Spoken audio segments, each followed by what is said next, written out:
asalaamaaleykum Sénégal asalaamaaleykum àdduna mais nag asalaamaaleykum diaspora bi tey nag am nañu mbégte loolu déplacé ñoo seet ci suñu papa ñoo seet ci suñu kilifa ñoo seet ci kenn koo xamante ni monument la ci Sénégal Jëri Jëri TV ku ne xam na ni suñu papa bu xewlee dinañ taxaw parce que nag wax dëgg fa yàlla suñu jigéen suñu rakk suñu xarit di doomam di Sofia ma nga ca bureau ba suñu rakk suñu xarit di yuusu di kenn ci ñun tey ñu fekk si seen kilifa fekk si tamit suñu kilifa muy alaaji Papa Dieng kenn dootu ko présenté ci Sénégal kenn dootu ko présenté ci àdduna papa nuyu naa la. maa ngi lay fay bu baax di nuyu ñëpp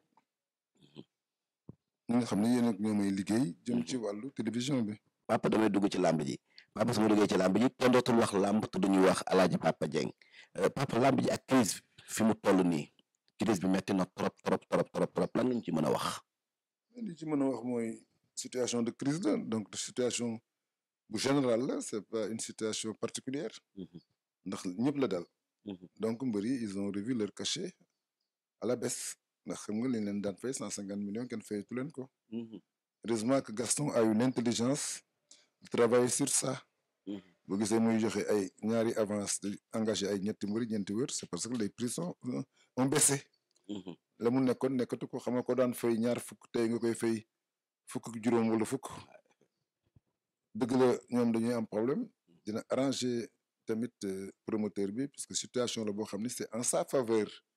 ndax mbër yi bañ liñ leen di jox loolu mooy ils vont au chômage duñu liggéey xam nga léeg-léeg nga nekk ci situation boo xam ne si salaire même buñ koy wàññi da ngay nangu ndax situation bi moo koy obligé. donc Gaston ak intelligence bi mu am ci organisation de combat yi def ci yàgg puisque depuis 92 93 mi ngi koy def. Maguette Diouf la ko daan defal l'ancien président du Ndiambour à chaque fois bu fekkoon ni dañuy am benn événement bu mag sportif daan organiser làmb moom moo doon précurseur bi te Gaston la daan àndal donc il l'a initié bi mu bàyyee Gaston continuer di ko def nag am ci expérience tamit am ci vécu ndax daf ko xam nga looy def pendant 30 ans 40 ans da nga koy jàng. day mokk donc Gaston loolu moo tax man la c'est un très grand promoteur ginnaaw bi mu ñëwee fekk si loolu gis nga liggéey bu mag bi mu ci def loolu moo tax cachet yi certes wàññeeku na mais mbër yi am nañ avantage léegi di signer 3 combats 4 combats te à l'époque c'était pas le cas. donc il a des avantages un peu partout tant chez les lutteurs que chez les promoteurs puisque ñoom promoteurs yi chaque année dañuy tëgg chaque 1 mois 2 mois 3 mois dañuy tëgg mais mbër yi dañuy bëri une fois dans l'année ou une fois tous les 2 ans. loolu tamit c'est pas intéressant. moo tax quand on parle de compétition ça me fait rire. parce que gën a amu ci compétition su compétition ko koy am mooy kii def régulièrement ay combat mais c'est pas leur cas. 1 an la ñuy bëri une fois ou 2 ans ñu bëri ci une fois donc ñoom ñëpp a yem compétition amul kii moo ëpp compétition à part peut-être ñi nga xam ne dañuy def tournoi de lutte. week-end yi. ça c'est régulier. mais ñu ko deful ils sont sur la même longueur. mais papa est-ce que nekkul tamit li sponsor yi gisatuñ leen ci làmb ji est-ce que tamit loolu jéewul tamit ci benn poids. ça dépend sponsor yi am nañu parce que sponsor yi mënuñu bañ a def ay annonce. Gaston am na ay sponsor laa di. sponsor yi ko jàppale boo gisee làmb ji mu tëgg diggante Eumeu Sène ak Lac de Guiers 2 làmb ji sponsor yi fa nekk loolu baax na. donc sponsor yi ñu ngi fi. mais il faut leur présenter quelque chose de sûr. quelque chose de sécurisé aussi. parce que xam nga événement yi amoon ci diggante Yékini ak Balla Gaye de Radisson loolu xam nga Radisson ne sont plus prêts à recevoir les lutteurs là-bas pour faire face à face. gis nga événement bi ni mu demee ak violence bi ak lu yàq. donc loolu c'est la faute des lutteurs. ndax amuñu maîtrise. ci supporters yi amuñu maîtrise ci fans club yi. à chaque fois quand il y a débordement dafa am luy yàqu te liy yàqu yow mi signé engagé pour def face à face bi yaa koy fay. heureusement le CNG est venu à bonne heure parce que nee nañ léegi combat yi nga xam ni dañuy def face à face non seulement bëccëg la ñu proposé pour ñu def ko. te bu ñu koy def it dafay am service d'ordre boo xam ne dama leen koy proposé avant manifestation bi. sinon dafay indi ay problème gis nga li am ci diggante Boy Niang ak Boy Niang Tapha Tine. xam nga loolu. doy na waar loolu c'est en dehors de. ce sont les supporters. mais ñoom tamit war nañu am même mise ci supporters yi parce que dama xamul ban raison mooy am ñaari mbër di def face à face supporters yi di fa dem lu ñu fay wut. c'est ça nag waaw. loolu sax mbëri sax inconscience boobu xamul lu ñu koy nangu. ndax foofu ñoom ñaar rek la. bu ñuy bëri ñoom ñaar nekk ci géew bi.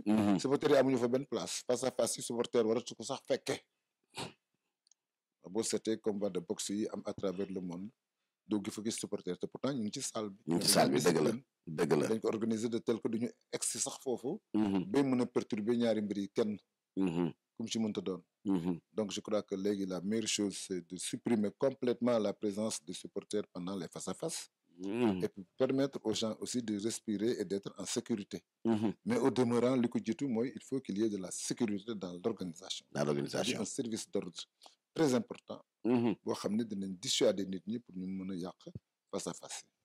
macha allah message bi am na solo parce que je pense très bien que tamit mbëri dinañ ci jàng parce que message la bu am solo wax nga dëgg face à face supporter yi wutu fa dara te gis nañu temps yëpp si face à face yi supporter yi ñoo koy yàq te mbër mi ñaari mbëri ñooy def ci géew ba kon mbëri war nañ leen mën a xaar ci stade ba leçon la boo xamante ni wax dëgg fa yàlla man moom je suis à 200%.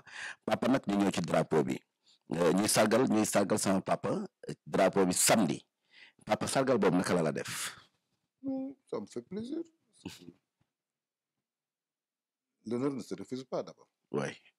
Bon, ñu ma ko tuddee waxtaan tàggu ma defuñu dara sama expliqué ma li tax ñu tuddee ma ko parce que ñoom nee nañ service rendu au sport ñoo tax ñu tuddee ma ko. Ce que je ne peux pas refuser parce que je suis dans le monde sportif ci lay liggéey ci lay yëngatu ci lay may xamee. Grâce à la télévision et à la radio si lañ ma nit ñi xamoon nañ ma. Oui. Mais dans d'autres secteurs. yoo xam ne dama ci daan évoluer comme football bi par exemple. Comme dirigeant sportif. Comme membre de l'encadrement technique de l'équipe nationale pendant les années 70 ba 80 mooy bi fi ñoom Lamine Diack nekkee ak Mawade ak Jo Diop.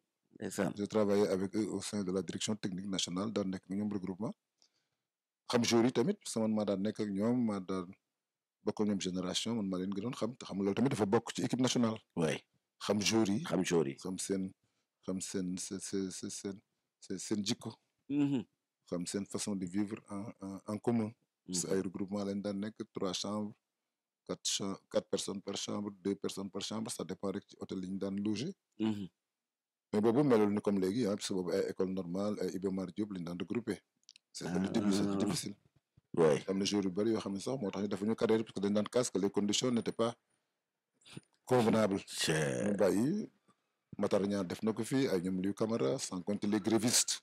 ñu suspendroon 8 jours équipe nationale yoo xam ne dañ leen suspendroon parce que dañ doon def grève donc yooyu peut-être moo indi li am tey parce que ils ont souvent demandé des conditions confortables pour pouvoir s'exprimer te loolu amul woon fu mel ni Iba Mar Diop ñu fay loger équipe nationale wala fu mel ni école normale supérieure école normale ñu leen fay loger donc ci conditions yi leen daan loger rarement leen daan dem ci hôtel yi te boobu hôtel yi tamit amuñu luxe bi ñu am tey quoi. Donc, ils ont travaillé pour ceux qui sont là aujourd'hui. Donc, il ne faut pas les oublier, les anciennes gloires. Ils ont balisé les chemins pour permettre à la nouvelle équipe nationale de pouvoir se faire voir, se faire entendre par leur talent. dégg ngeen loolu li may wax rek à chaque fois man moom taw moom mbégte la ci man taw moom mbégte la man ndax bu waxee da ngay gis charisme bi bu waxee da ngay gis fulla bi da ngay gis fayda bi da ngay gis tamit xam-xam bi dégg nga drapeau bi plaisir la fierté la wax dëgg fa yàlla mais tamit papa mérite la tamit ndax ku ne xam ne ni Sénégal jot na ñuy sargal li ma koy waxee à chaque fois nit ñi nañ leen di sargal ci biñ fiy nekk nañ leen di yëg ci biñ fiy nekk moo tax drapeau bi def plaisir lool ci ñun papa lan ngay wax ci Jërëjërë TV. ñu kontaan rek parce que déjà le fait que ngeen am idée def li ngeen def ak projet bi ngeen monté. dafa wane ni da ngeen am ay ambition. parce que àddina ambition rek la. parce que yàlla ñëpp la defar. de la même manière. donc lu ci waay mën rek keneen war na koo mën. bu ko toppee wala mu bàyyi ci xel wala mu seetlu ko. gis nga nit ñi li nga xam ne dañ koy réaliser. xam-xam bu leen yàlla jox xel loolu lay jëriñ. dëgg la yàlla digg naa boo ñëwee yemal xëyam boo ximandikoo li mu lay jëkk laaj mooy xel mi ma la joxoon àddina lan nga ci def ak lan nga ci deful. ndax gis nga ñuy defar avion ay nit lañu. walaay n'est-ce pas walaay dëgg la ñu defar oto ay nit lañu. ñu defar train yi ay nit lañu. ñu defar immeuble yi ay nit lañu. donc je crois que nit daal bu fekkee dafa nekk ci àddina. dafa jéem a seet toujours la ko progresser. xam nga yàlla li mu am dafa bari. waaw dafa bari te utiliser wu ko donc pour nit ñi la. walaay dëgg la loo ci bëgg rek mu defal la ko. walaay dëgg la soo bëggee milliard mu dugal la ci milliard. soo bëggee million mu dugal ci million boo bëggee 1000 francs mu dugal ci million francs. laay dëgg la. loolu moo tax man la àddina da ngay am ambition. di naan ne réussissent dans la vie que ceux qui osent oser. donc boo oser rek tu as de fortes chances de réussir. ndeysaan. parce que chemin yi bari na li nit di wuti feneen mi ngi fi. ñi émigré rek di tukki di dem li ñu bëgg yëpp mu ngi ci Sénégal. donc je crois que en tant que sénégalais déjà li ngeen monté rek dama leen di féliciter seen initiateur du projet bi. Bakane xam tamit dafa am imagination. xale la mais yàlla daf ko may xelu liggéey. te du ko wone du ko nuru. lépp ci discrétion la koy defee donc quand il a une équipe comme celle que j'ai vue aujourd'hui. ça veut dire que yéen a ngi liggéey. c'est en forgeant qu'on devient forgeron. Si vous continuez dans cette lancée-là vous serez parmi les meilleurs de votre génération. macha allah. je crois que loolu moo leen yëkkati. wallaay ki connaît Bakane xam ni jógul pour nekk dernier. c'est levé pour être premier.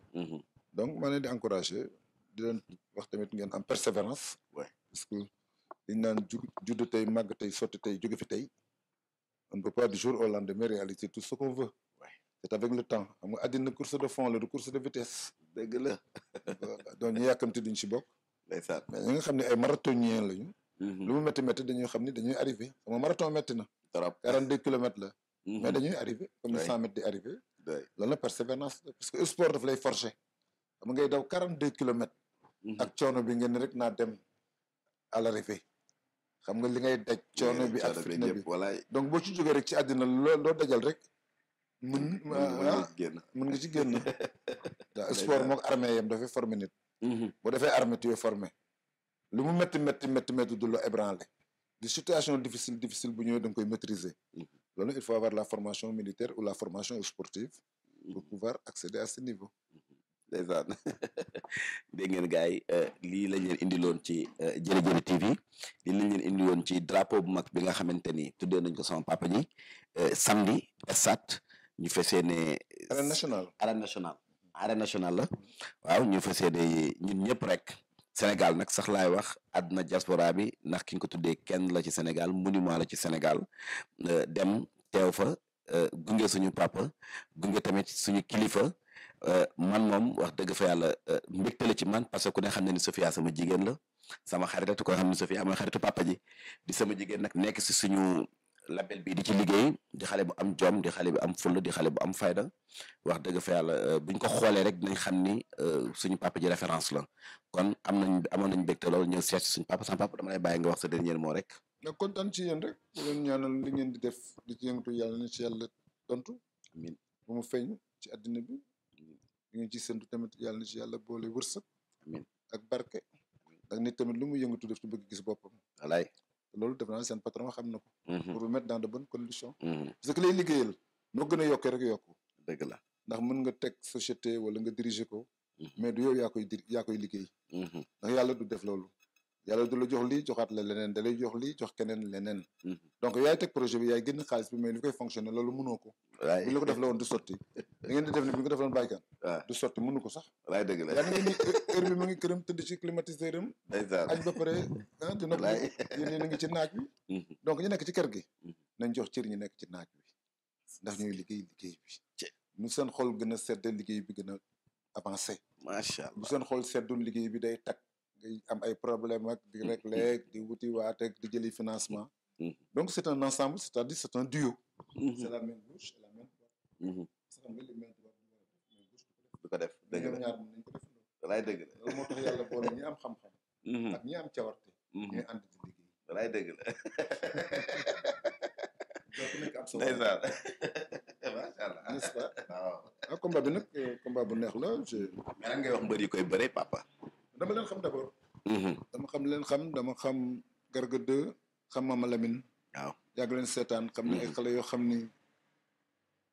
ay ndaanaan dëgg lañ. waaw la ko wax de. ndax bu ñu xasee ba dugg ci làmb ji fàtte nañ lépp lu bëri bi.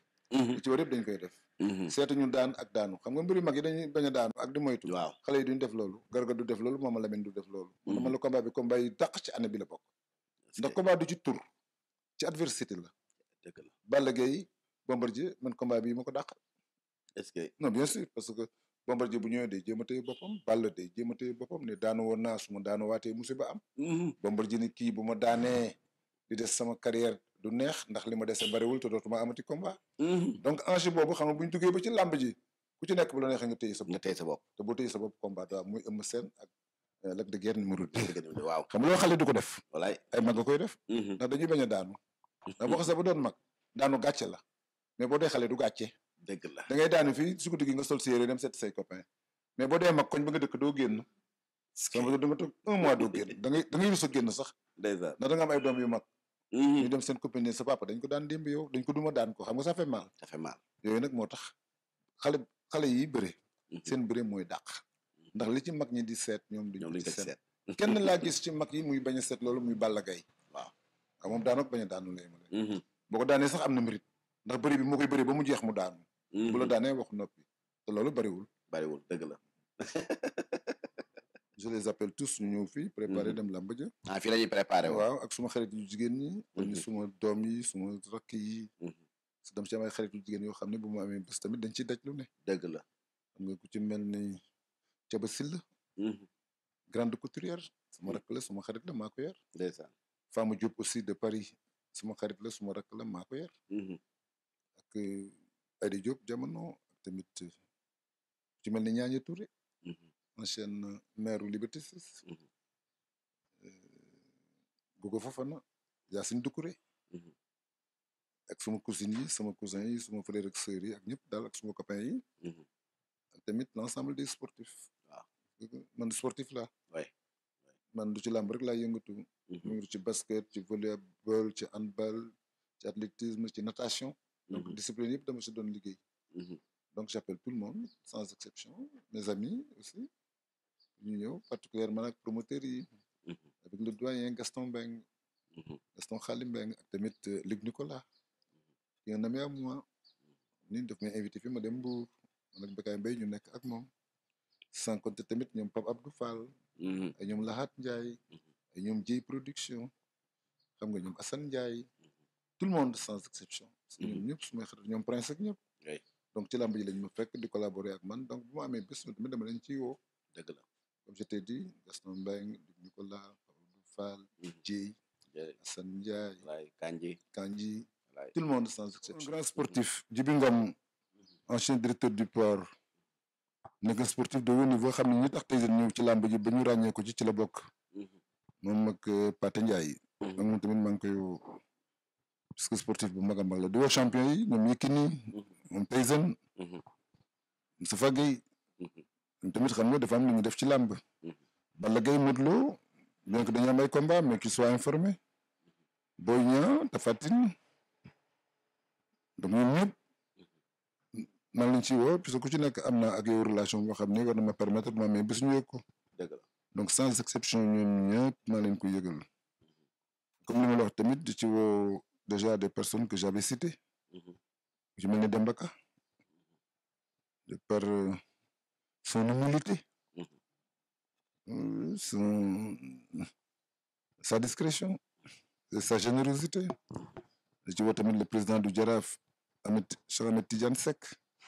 xam ne suma rakk la suma xarit la di woo tamit le président de CDC le directeur général muy Cheikh Ba Seydou Gueye ministre conseiller Bamba Fall maire de la Médina Paco Jackson aussi responsable politique à la Médina donc ñi nga xam ne ñëpp dañuy yëngatu ci secteur bi ñu nekk maa lañ ci woo di woo nag Youssou Ndour particulièrement le grand artiste c'est le maître de la musique sénégalaise. di woo tamit la renaissance c'est-à-dire ñoom Wally ñoom Pape Diouf et autres ñoom El Hadji Keita ce garçon qui monte di woo tamit suma xarit Idrissa Diop c'est un ami à moi na tamit il est toujours là il n'a pas posé les armes il est toujours dans le combat ñoom ñëpp maa leen di woo sans exception di woo tout le monde en tout cas pour que ñu ñëw ci fête bi je t'ai parlé de Ñaaña Touré xam ni moo doon ancienne maire Liberté 6 ak man teraanga bu nekk